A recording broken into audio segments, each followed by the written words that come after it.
What's going on, disc golf athlete? I got some massive rocks behind me trying to block out some of this Vegas wind. Hopefully that does the job.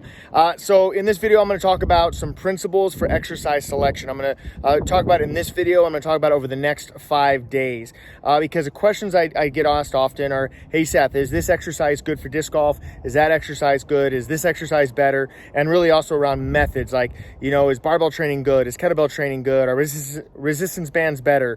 Is yoga better, right? And so I never really choose exercises based on methods. I choose them based on principles, and then I use different methods to get the job done. And that's really important because methods are great. I love barbells, I love kettlebells, I love all that. But if we choose it based off of methods, we're really not always guaranteeing the results that we want or doing it efficiently or safely. But if we base them off of principles, that is where we get the foundations of good training, safe training, effective training, efficient training. And then, like I said, then we can just choose different methods based on that. All right. So over the next 5 days, I'm going to be sharing one principle. If you're watching this down the road and you're like, hey, these are a couple months old, just go on to either Facebook or YouTube and you'll see, or Instagram, and you'll see the videos on there outlining the different principles. All right. So the first principle to talk about is to be very honest with where you're at.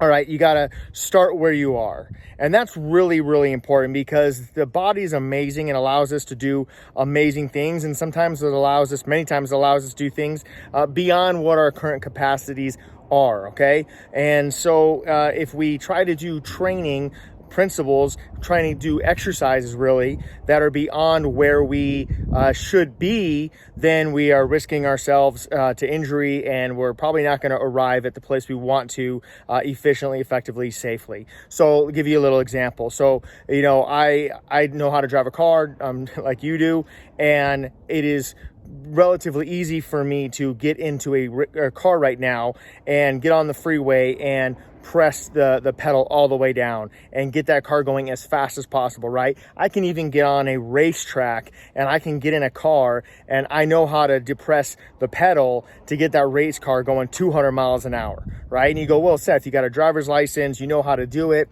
so you should just be able to do it.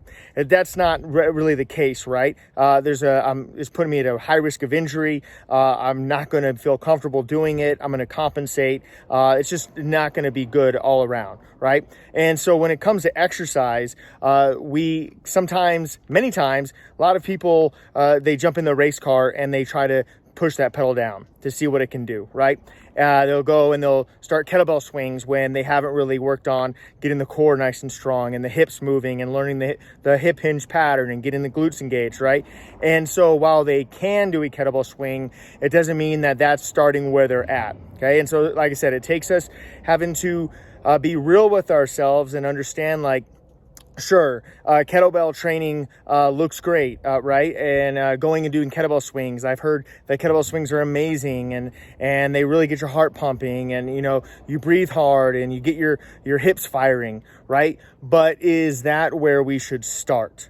Because if you just go and just select exercises based on what you want to do versus what your current safe capacities are, right? And what you can handle, then like I said, you're going to increase your risk of injury. You're going to probably not going to get to where the goals that you want efficiently and effectively. So start where you are. And hey, sometimes that means that many times really, even in my case, it means that starting in exercises that are foundational. All my exercises that I do with people and I show are foundational. I love kettlebells. I love, sandbags. I love maces. I love all that. But I start with the foundations first, because even if, you got a NASCAR driver, they can go 200 miles per hour, but they want to make sure that the tires are inflated properly. They want to make sure that the oil is the level it needs to be, that the coolant is what the level needs to be, right? That everything's tightened up, because just because they can go that fast doesn't mean that that they don't ever think about